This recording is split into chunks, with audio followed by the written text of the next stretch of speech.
Prior to 2012, Emerson Windy was working behind the scenes as a producer and recording engineer for Snoop Dogg, Waka Flocka Flames, Crooked Eye, 3 6 Mafia, OJ the Juice Man, Lil Nico, Glass Malone, and The Realist.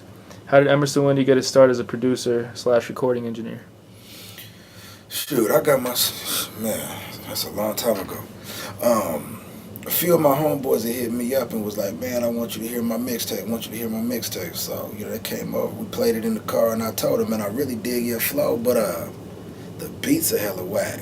I just kept it real, like it wasn't their fault. And they were like, "Yeah, man, a friend of ours, he makes the beats, but he don't really have no equipment. He just over there at his mom's crib making beats in his room, right?" So the next day we went down to Guitar Center.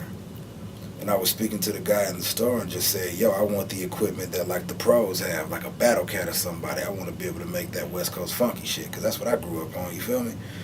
And he pointed me around the store and everything I needed. The next day, man, I brought all that stuff home. They came, hooked it up for me. And, when you have that type of equipment just sitting around your house, you're going to play with it. So at first it was just a hobby for me. I never intended to make it big and rap or do nothing like that, man. It was just all a hobby, and it was for me to help my friends out and give them a place to come make the right kind of music that sounded good.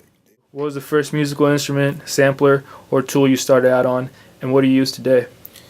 Shoot, the first piece of equipment the weed man ever used was a Roland, baby, a Phantom F8. Like back in the days, man, that was what was hot. You know what I'm saying? So I wanted to stay up to date with what everybody else was doing. So dude told me that was the keyboard to get, so that's what I purchased. But I still have it, but I don't produce in it anymore. A friend of mine back when had told me that I needed to step my game up and start to use the Logic program instead of Pro Tools for production. And at first there was a lot of pushback because I'm thinking Pro Tools, that's what the pros use. And for the most part that was true. But for production, man, like the capabilities in Logic compared to like the stuff that you could do with the keyboard at the time, it was no fucking comparison. Because he played me a couple beats that he didn't make over at my house that he made with his program at home, the Logic program, and like the string sections, just the instruments sounded so big and full compared to what I was using. So he told me, "Man, if you just make a couple beats in this, I won't ever ask you again if you want to keep using the keyboard." And shit. Well, once I heard the capability of the instruments and just how powerful they were, man, there was no way in hell I could go back to just using the keyboard for production. So as of today, I use a lot of the VSTs, all types of programs. And then I use the board for the keyboard aspect of it. I like the weighted keys. It's got all 88 of them bitches. Who does Emerson Windy think is the next big unknown or up-and-coming producer that is changing the soundscape of hip-hop aside from himself? Me, nigga? No, I'm fucking with you. Man, I mean, that's hands down right now. You cannot get away from DJ Mustard. Everywhere you go, you hit the club, you're going to hear some Mustard. The radio, all Mustard. Anytime I have a show, when I'm in the back before I hop out on stage, I walk out to some Mustard. It's crazy, man. That dude everywhere right now. And I don't really see him. He ain't going nowhere for a while, so answer to that question is DJ Mustard. Making a transition from a producer, recording engineer to a rapper, how much do you leave in control of the producers you work with, and how much do you have hands-on with each track? I mean, that completely depends. Like if a producer is here and he's playing me some beats and I'll bounce ideas off homeboy, he'll hit me with some ideas. And, we'll power out like that. But for the most part, like I would say like 90% of the time, the weed man's in the studio by himself. So at that point, I wouldn't say a producer has any control over what I'm going to say or do on the record, because I get beats from people. If I like the beat, then I just start recording. So whatever I'm vibing on at the time is kind of what ends up on wax. As a person whose connection to marijuana was purely distribution aspect, although legalization in some places must have hurt sales, what are your thoughts on it being more widely accepted and accessible?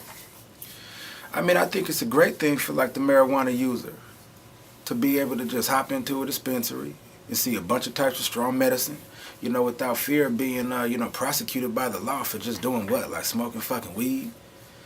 It's a beautiful plant. It does have some medicinal purposes, but I think if you're an adult, man, you should be able to indulge in it, for any reason you so choose. If it's a medical reason or if it's just, for the recreation, like people do tobacco and shit like that, right?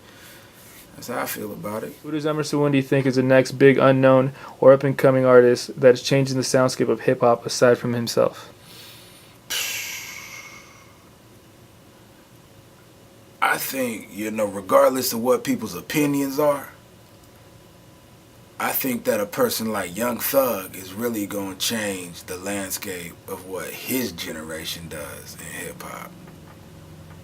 I think he's like the next big rock star of rap, kind of. You know what I'm saying? Like, I don't know. A lot of people say what he's doing, oh, it's not hip-hop, it's screwing the game up, it's this, it's that. But my standpoint on any of that is if people like it, and people buy it, or people go see somebody in concert, then like, fuck your opinion, really. You know what I'm saying? It's like, the fans are gonna like what they gonna like. And I really see the movement of Young Thug and the momentum that he's building. I see him being the next person to kind of sweep in there and be the next rock star of rap. What is your view and take on current state of hip-hop, with more and more people having access to digital hardware versus analog hardware? I mean, I would say it's a good thing and a bad thing. The good thing about it is that more people have access to be able to make music. The bad thing about it is more people have access to be able to make music. There's a lot of people who probably shouldn't be putting out music or material for the public to hear, but they're able to. But there's a lot of people who wouldn't have the opportunity to put out music for the public to hear, who damn sure should be able to. So I would say it's good and bad, but it's evolving, and there's never anything wrong with that. After watching the Emerson Windy response to Peace Pipe video backlash, we have even more respect for Emerson for being so open about the whole issue regardless of Peace Pipe video. I would encourage everyone to check it out. What have you learned from the time with the Native American tribes, and what is something you can share with all of us about the experience? I mean, shit, I learned a lot, pimp. The biggest thing, well, I won't say the biggest thing, but the first thing that stood out to me was like, damn, these fools ain't no punk bitches, man. Like, they go hard about their culture, man. So for that, I had a lot of respect for that. But on a more real note, the thing that stood out at me the most was after it all went down and I issued my statement. Because I had no idea at first that I was doing anything to disrespect anybody. But once I knew, I did what I felt was right by like removing the video off World Star Hip Hop and switching the album artwork as they asked me to do. And it was just the right thing to do, so I did that. But what I didn't expect was a lot of the people who had some of the most hurtful and hateful shit to say about me, or the people who were the most upset, I'll say, I expected to just issue an apology.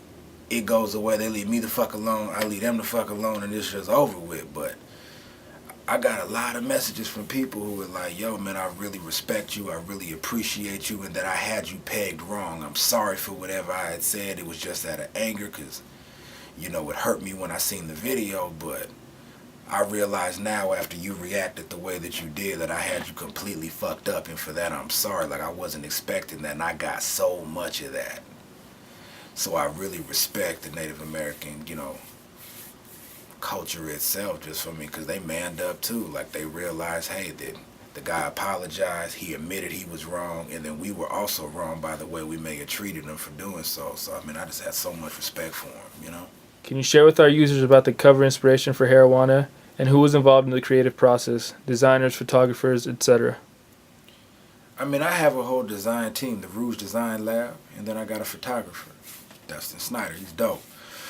But a lot of the ideas, they stem from right here, but I do trust a lot in my design team. So she and they actually came up with the original idea for the Harawana idea with the headdress. It was all stemming from like the Peace Pipe song itself, so that was actually supposed to be Peace Pipe's artwork. But when I saw that image, and then I saw any other idea that we could have put together for an album cover, it didn't seem as powerful as the Peace Pipe artwork. So I was like, dang, we just kind of got to make that work for the album. But when I put out the Peace Pipe video and I realized that the whole thing was just wrong, so we pulled that back. The next one, it fit me more as a person, where I'm sitting with the weed in my king chair on some king shit. That was more my idea. Completely my idea. And then the Rouge Design Lab put it all together for me, and the picture was taken by Mr. Dustin Snyder. Can you tell us how the Scratch and Sniff CD came to be and where our users can purchase a physical copy? As of right now, man, that shit sold out, homie.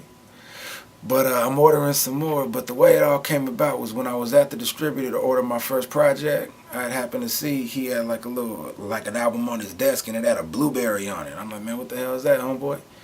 And he told me, he was like, man, that's just a scratch and sniff a project we did for some school or something like that. So I was like, well, shoot, a light went off in Wendy head. And I said, man, yo, you think they could make me a weed center, like a marijuana center disc? And he said, I don't think they make that. And I said, well, homeboy, pick up that phone and dial. You got to ask him for Wendy. Then he called me up in a couple of days and he said they agreed to do it, that they'd do it for a small fee. So we gave them a small fee, and they put that together for Wendy. One of our favorite tracks is Black America from Marijuana, as it has a powerful, truthful, dark message that touches us on a very real and current subject. Can you share with us how this track came up to be and all those involved? Well, the Superiors produced the record, and when my dude since emailed it over to me, like I heard it for the first time right here in the studio. Now, upon hearing it, my brain instantly went to education in Black America. You know, for whatever reason, only God knows. But anybody but a fool would agree that education is the key to all shit. Like, it's a solution to any problem. Now, from there, my brain then bounced to wanting to solve, at least in my own head for that matter, that why is it that young Black American men are most apt to go to prison than any other group of people on the planet?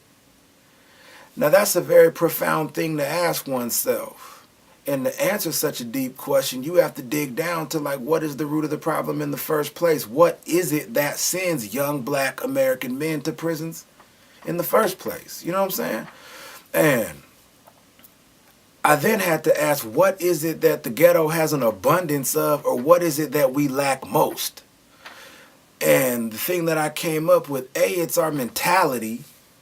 Our mentality is, like, as a young man, you grow up idolizing ballers. That's what half this hip-hop shit is about, baller shit. That's what young Black kids grow up idolizing. It's somebody who's just balling, right? You know what I'm saying? So now, what is it that a young Black American male would think of if I want to ball? What is it that I can do that's immediately available to me to ball? What trade may I pick up? I might involve myself in the distribution of narcotics, right? I might pimp. Now, if you sell drugs, you need to find drug users. So all over the ghettos in America, you will find an abundance of drug users. Now, you may also go to prison for robbery. And the last thing, murder. So let's go back over these 5 things and think of how they all kind of tie in hand, right? Now, if you sell drugs, or you pimp the ball, but just say you sell drugs, and you have drug users, what is a drug user most apt to do when they need a fix? They're most inclined to either rob a store and go to jail for that, or they may be unfortunate enough to rob a drug dealer. Now, when you rob a drug dealer, you are more apt as a drug user who robs a drug dealer to fucking be murdered. So what you have here is either you have a dope head who goes to prison for robbing some stupid shit like a convenience store or fucking high and goes and robs a bank and stupid shit like that, or he robs a D-boy and the D-boy puts his ass into a grave and then goes to prison for that. You see what I'm saying? So you see how they all kind of tie into one another? A drug dealer finds a drug user needs his fucking fix, ain't got no more money, he robs a fucking store, or he robs a drug dealer and he goes to fucking prison, or he robs a drug dealer and he fucking gets killed for it, then this nigga fucking goes to prison. That's just like the figure 8 mind fuck, I'll call it. Now, education lacks in the ghetto. Has anybody ever looked at, like, some of these schools? Have any of you ever been out to a school that's, like, deep in the South in some ghetto part of, like, Mississippi or something like that? These schools barely even have enough books for every student in the fucking school. And then, on top of that, the educators, not the administrators and things like that, but the teachers, the people who sit in class with these kids who may be the only person telling them in their life to stay in school. Because their mama or their daddy may be hooked on drugs, or he may be a drug dealer, he may be a pimp, she may be a prostitute, who knows? And then sometimes the educated ones who want their babies to stay in school, they might have to work so many jobs just to stay afloat that they're not around for that reason. So the teacher may be the only person who's saying, hey, stay in school, education is key, but what's the kid see in that classroom? You see a teacher who's struggling, who can barely even pay their fucking rent, who's probably going to be laid off next semester. You're not going to see him again. So, for the smart kids who were in class, just assessing their situation, you see it like, man, the educators who went to school their whole life, got master's degrees, they can't even keep a job. And then the job that they do have, educating me, isn't promised.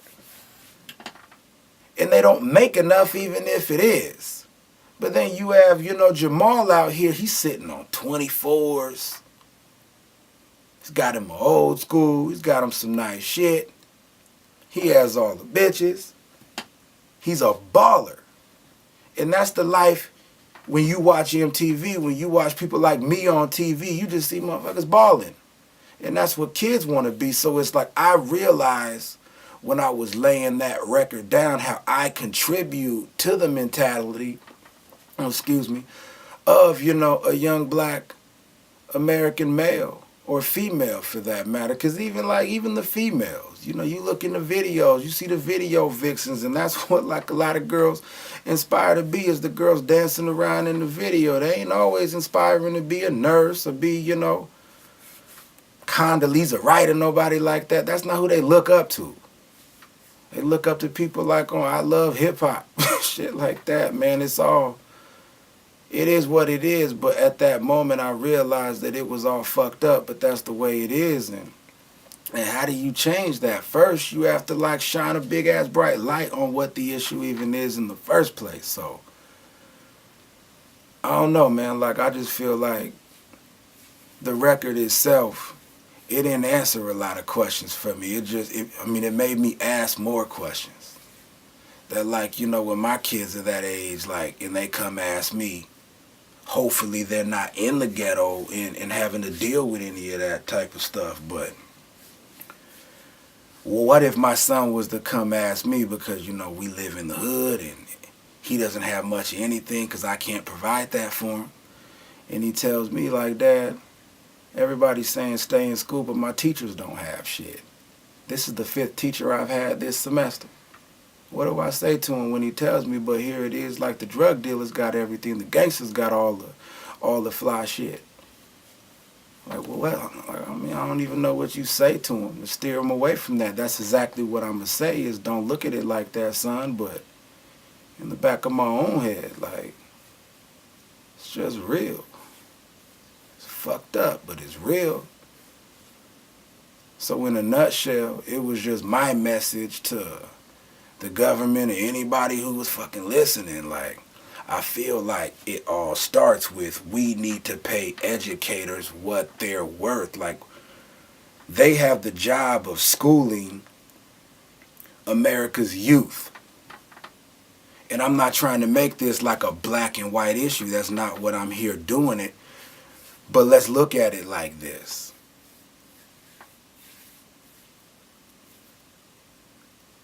Young black men who grow up in the suburbs, who are educated the same way, who go to school with other kids whose parents are educated, who got a good education, they're, how can I say it, is like they're just as prone or not, I don't even know how to say it, but they're not as inclined, I'll say, to commit a lot of the same crimes as like the kid in the hood. Like, they're not gonna rob somebody any more than little Johnny is, because they went to school with little Johnny and they know right from fucking wrong and they're educated and they see a light. I mean, they're not in the hood as it is, so they don't even see that dark bullshit that like a lot of those kids have to deal with and just how trapped they may feel. You know what I'm saying? So I just feel like education is the key to it all, but it really starts with you paying educators in the ghetto what they're worth so they can do the job that they all sought to do when they came out of college and bright-eyed and bushy-tailed and wanted to change the world. A lot of those people, after a few years in the system, they realize just how fucked up the system really is and that they're never going to be able to do it by themselves, and they even give up. And the kids see that. So what are we going to do to change it? maybe we do nothing. Maybe we try to change it. I don't know. It's just a question. Next question. A real dirty, grimy, hard-hitting track is Tale of True Hustlers featuring Raekwon and Lil Wayne from Hairwana with a great Wu-Tang Clan background hum infused into the beat. Can you share with us how this track came to be and all those involved? Well, Illmind produced that track, and Illmind is one of my favorite producers to work with right now. Like, his beats are so awkwardly weird, but they're so commercial at the same time. Like, the thing I like about him most is that I basically have to just kick the whole song structure out of my head because everything's so 16/8, 16/8, 16/8. But in the case of Illmind, you never really know what's gonna come next. It might get big, it might drop, and then it's gonna go someplace completely different after that. Like, I love it. It really makes me open up my brain and be creative. So, but as far as the features go with Lil Wayne and Raekwon, my man Sense, he put that whole play together. He obtained the features, he reached out to each of them, and he got them on that record. So, yeah. So that went down. Chasing Hate featuring Jamie D has that Nemesis, Munchies for Your Bass, Bottom End vibe to it with some wall-riding lows. Can you share with us how that track came to be and all those involved? Well, my man Sense, he basically helped me A&R the entire project. He found the vast majority of the records on Hairwana. And like, when I got that one, I ain't even gonna front. Like, I thought it was Rihanna on that bitch. And I was like, damn, the Weed Man got something with Riri now. This shit crazy. But when I found out it was Jamie D, I was like, damn, she's dummy dope. And that's actually one of my favorite tracks on Hairwana, because at the time that I got that, the project was almost finished. And the buzz is starting to build around my home city about it. And I'm hollering at my homeboy, and he tells me, like, a nigga who I know pretty good was like running around like hating. And I was like, word. But, you know, that's kind of the shit I was always used to. I was an athlete, I always did good with the females, and a nigga like that's always gonna have hate from 5th grade on, you know what I'm saying? And but I'm used to, like, my haters sitting in the comfort of their own home, hating to themselves or to other little pussy niggas hating. And in that case, this particular person be all on my Facebook like, my nigga, I'm so proud of you and all that shit, and then he over here hating. It's weird, right?